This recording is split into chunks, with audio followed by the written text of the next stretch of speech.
ایک وظیفہ ہے، بڑا زبردست وظیفہ ہے، جو اس عمل کو کرے گا نا اللہ تعالیٰ اس کو عجیب و غریب مال عطا فرمائیں گے، اور مالی اعتبار سے کبھی بھی وہ پریشان نہیں ہوگا، مالی اعتبار سے کبھی بھی پریشان نہیں ہوگا۔ ایک بزرگ کے پاس میں بیٹھا ہوا تھا، وہ یوں کہہ رہے تھے کہ بیٹا میں نے 35 ملکوں کا سفر کیا، نہ میں نے 1 روپیہ خرچ کیا، نہ 1 روپیے کا کسی سے سوال کیا۔ میں نے کہا حضرت کیا کرتے ہو؟ بولے یہ وظیفہ کرتا ہوں۔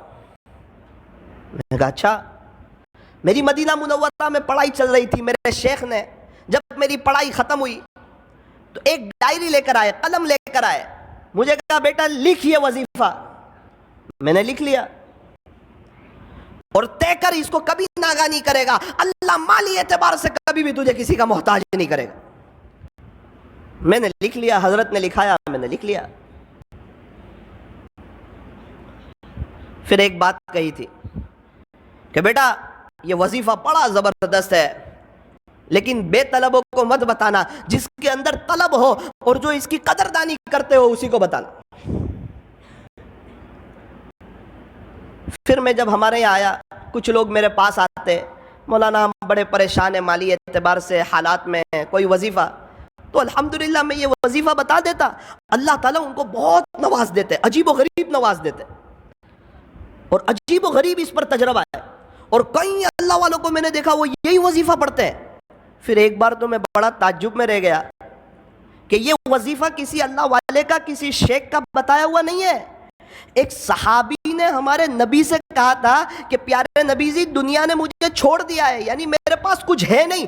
اس وقت ہمارے نبی نے یہ وظیفہ دیا تھا اور یوں کہا تھا کہ آپ فرشتوں والی تسبیح کیوں نہیں پڑھتے، اور یہ بتایا تھا تسبیح سبحان اللہ و بحمدہ، سبحان اللہ العظیم و بحمدہ استغفر اللہ، اللہ اکبر کبیرہ، سبحان اللہ و بحمدہ، سبحان اللہ العظیم و بحمدہ استغفر اللہ۔ پیارے نبی سے وظیفہ سنا، راوی فرماتے ہیں کہ پھر ایک مدت تک وہ نظر نہ آئے، جب دوبارہ نظر آئے تو انہوں نے بتایا جس کا خلاصہ یہ ہے اللہ نے مجھے اتنا نواز دیا ہے کہ میں بتا نہیں سکتا۔ یہ عجیب و غریب وظیفہ ہے۔ ایک شخص مجھے کچھ وقت پہلے نوساری میں ایک جگہ ملے، سید تھے، مجھے کہنے لگے مولانا کچھ وقت پہلے آپ ہمارے گھر آئے تھے، آپ نے ایک وظیفہ بتایا تھا، میں نے آپ کو اپنی پریشانی بتائی تھی، آپ نے ایک وظیفہ بتایا تھا، الحمدللہ 2 دن سے میں نے شروع کر دیا ہے۔ میں نے کہا یار میں نے بتایا تھا 3-4 مہینے ہو گئے، آپ نے 2 دن سے شروع کیا۔ مولانا آپ کو نہیں معلوم، آپ بتا رہے تھے، پردے کے پیچھے سے میری بیوی یہ وظیفہ سن رہی تھی، اللہ کی شان اس نے پابندی سے کیا، ابھی اس کے 36 لاکھ روپے آ رہے ہیں، تو میں نے بھی شروع کر دیا۔ میں نے کہا یار آپ عجیب آدمی ہو۔ میں نے کہا 36 لاکھ روپے کہاں سے آ رہے ہیں؟ کہا وہ وارثے کے آ رہے ہیں۔ تو میں نے کہا ابا کو مارنے کی نیت سے تو نہیں پڑھا تھا یہ وظیفہ؟ بولے نہیں، ان کے ابو کا تو بہت پہلے یہ انتقال ہو گیا تھا، لیکن مولانا زمین کا اتنا خطرناک مسئلہ تھا کہ یہ کبھی بھی حل ہونے کا نام لیتا نہیں تھا، اور ہم لوگ بھی نا امید ہو چکے تھے کہ اب یہ مسئلہ جو ہے یہ کبھی بھی حل ہو سکتا نہیں ہے، لیکن میری بیوی نے یقین سے پڑھنا شروع کیا، اللہ کی شان مسئلہ حل ہوا، اس کے 36 لاکھ روپے آ رہے، اور اللہ کا شکر ہے 2 دن سے میں نے بھی شروع کر دیا ہے۔ ہمارے نوساری میں ایک بڑے مالدار شخص، ان کے پاس میں بیٹھا ہوا تھا، تو شیخ سے وہ بھی محبت کرتے تھے، مدینہ منورہ کے شیخ سے، تو میں نے ان کو یہ وظیفہ بتا دیا۔ کہنے لگے نا وہ بڑے آدمی ہیں اور ان کا بتایا ہوا وظیفہ کرنا ہی چاہیے۔ میں نے کہا ان کا بتایا ہوا نہیں، پیارے نبی کا بتایا ہوا ہے، یہ کوئی اللہ والے کا بتایا ہوا نہیں ہے، یہ کوئی تجربہ کرنے کا وظیفہ نہیں ہے، یہ تو عمل کرنے کا وظیفہ ہے۔ اچھا کیا بتایا؟ تو میں نے ان کو بتا دیا۔ 2 دن کے بعد مجھے ملے، کہا بیٹا یہ وظیفہ کبھی چھوڑنے جیسا نہیں ہے۔ میں نے کہا کیوں؟ بولے بیٹا پیسہ تو بہت ہے، سب جگہ روکا ہوا ہے، ابھی میں حالات میں تھا کچھ وقت سے، پیسے کے بارے میں ہاتھ میں پیسہ نہیں تھا، زمینیں جائیداد پراپرٹی بہت، ہاتھ میں پیسہ نہیں، تو میرا بڑا بیٹا میرے پاس آیا اور یوں کہنے لگا ابا بہت پہلے آپ کے 70,000 روپے میرے پاس تھے، وہ ابھی آپ لے لو 70,000۔ بولے میں نے بولا پھر؟ بولے اب کبھی یہ وظیفہ نہیں چھوڑوں گا۔ اللہ اکبر کبیرہ۔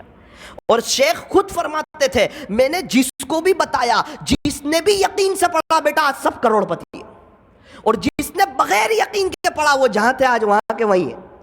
تو میرے عزیزو ایک بات یاد رکھو، یہ وظیفہ جو ہے یہ بڑا زبردست ہے۔ میں نے ایک سوال پوچھا شیخ سے جس پر وہ مجھ سے بڑے ناراض ہوئے، بہت زیادہ ناراض ہوئے، اور مجھے کہا بیٹا تیرے سے مجھے یہ امید کبھی نہیں تھی کہ تو مجھے یہ سوال پوچھے گا۔ میں نے کہا شیخ یہ جو وظیفہ پڑھیں گے 100 مرتبہ تو صرف رزق میں برکت ہی ہوگی یا ثواب بھی ملے گا؟ تو بہت ناراض ہو گئے۔ ایک مثال سے سمجھایا مجھے کہ 400 روپے کلو کی چائے ہو اور اس پر 50 روپے کی ڈول کی آفر ہو تو تجھے صرف ڈول ملے گی یا چائے بھی ملے گی؟ میں نے بولا وہ تو چائے ملے گی، ڈول فری میں آ رہی۔ بیٹا اسی طرح جب تو یہ اللہ کا نام لے گا، اللہ کی پاکی بیان کرے گا، اللہ کی حمد بیان کرے گا، صبح صبح اللہ سے معافی مانگے گا، اس کا ثواب تو ملے گا۔ یہ تو صرف اسکیم ہے کہ اللہ اس میں رزق میں اضافہ فرمائے۔ اللہ اکبر کبیر۔ تو آپ کو بھی یہ وظیفہ یہ عاجز بتاتا ہے، طے کرو انشاءاللہ، پابندی سے پڑھیں گے انشاءاللہ، بہت فائدہ ہوگا انشاءاللہ۔ رزق میں صرف پیسہ نہیں آتا، رزق میں بیوی بھی شامل ہے، بچے بھی شامل ہے، رزق میں بہت سی چیزیں شامل ہے۔ اللہ تعالی ہمارے رزق میں برکتیں عطا فرمائیں گے۔ سبحان اللہ و بحمدہ، سبحان اللہ العظیم و بحمدہ، استغفر اللہ۔ پھر شیخ نے کہا بیٹا لیکن اس کا ایک وقت ہے، اسی وقت پڑھ سکتے ہیں، آپ اس کے علاوہ پڑھو گے تو وہ اثر نہیں کرے گا، وہ بات نہیں بنے گی۔ میں نے بولا اچھا اس کا وقت کون سا ہے؟ مجھے کہنے لگے بیٹا فجر کی سنت اور فرض نماز کے درمیان اس کو 100 مرتبہ پڑھنا ہے، فجر کی سنت اور فرض نماز کے درمیان اس کو 100 مرتبہ پڑھنا ہے۔ میں نے کہا حضرت اگر اس وقت کوئی نہ پڑھ سکے تو مجھے تعجب سے دیکھنے لگے کہ اس کا اپنا ہی مسئلہ لگ رہا ہے۔ مجھے کہنے لگے بیٹا جب تک فجر کی نماز کا وقت رہتا ہے، صبح صادق کے بعد سنت پڑھ لیں، اس کے بعد سے جب تک فجر کی نماز کا وقت رہتا ہے وہاں تک یہ پڑھو گے تو یہ اپنا اثر عجیب اور غریب انداز میں کرے گا۔ پھر مجھے اپنے مکان پہ لے گئے ایک مرتبہ، بڑے بڑے لوگوں کو دعوت تھی، مجھ چھوٹے کو بھی حضرت نے گن لیا۔